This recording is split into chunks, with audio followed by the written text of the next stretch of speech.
What kinds of interventions are then required, and what is the role of business in this regard? If you look at that graph, you can see that the things on which government has got the highest control, social grants, free basic services, do make an impact, but it's not a lasting one. If you were to look at the horizontal axis, is it long-term, is it lasting? The things that might not make an immediate impact, but have got a long-lasting consequence, would be support for small enterprises as well as full-time employment. And the message deriving from that is that dealing with the challenges that we face in our country depends to a large measure, if you are talking about long-term solutions, on what the private sector does. Now, what is the major storyline that we can talk about in terms of South Africa's growth?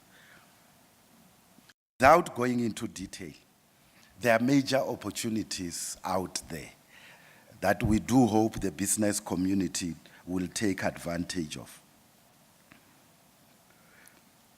Infrastructure programs. Some 800 billion of rolling funds or every 3 years is allocated for this. It's not so much those amounts. Yes, that will absorb some labor, but the fact that with such a major infrastructure program, you would not only crowd in the private sector, reduce the cost of doing business, but you can also start building your supplier industries, nuts and bolts and cement and so on. Major opportunities that the private sector needs to take advantage of.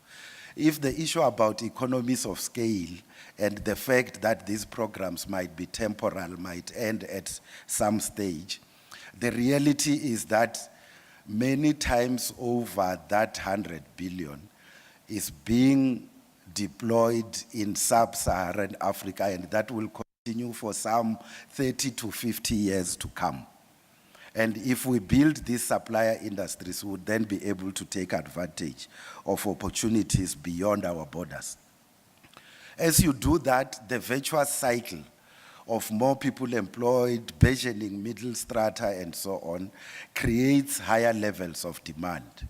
And you can also, out of that, start building your manufacturing sector. Question that arises is why, if you were to compare our trade with China, do we export raw materials to China and import from China things such as toasters, microwave ovens, plastic boots, suitcases, and so on? Why is our manufacturing not competitive? There are all kinds of reasons that can be given, but if you drilled deeper, amongst the things that you then discover is that issues such as spatial settlement patterns are responsible for this. Simply talking about the cost of labor does not help, because a Chinese worker stays in a compound and walks to work. Whereas in South Africa, because of the legacy of apartheid, what happens is that a South African worker spends about 40% of their wages on transport. So when we talk about the cost of labor, we should also creatively think about how to resolve those problems. Can industries be built closer to where people are staying? Can we ensure that our housing programs do not take people further and further away from areas of work? One can talk about the green economy, but I won't go into detail. Just to say about mining, that I think all of us will now agree that mining is more than just a sunrise industry. Many major opportunities have arisen as a result of growth in China, India, and elsewhere. But if we creatively use some of the resources that we have, like platinum group metals, we will be in the cutting edge of new energy sources, new technologies in the future. Platinum group metals are critical for the hydrogen economy.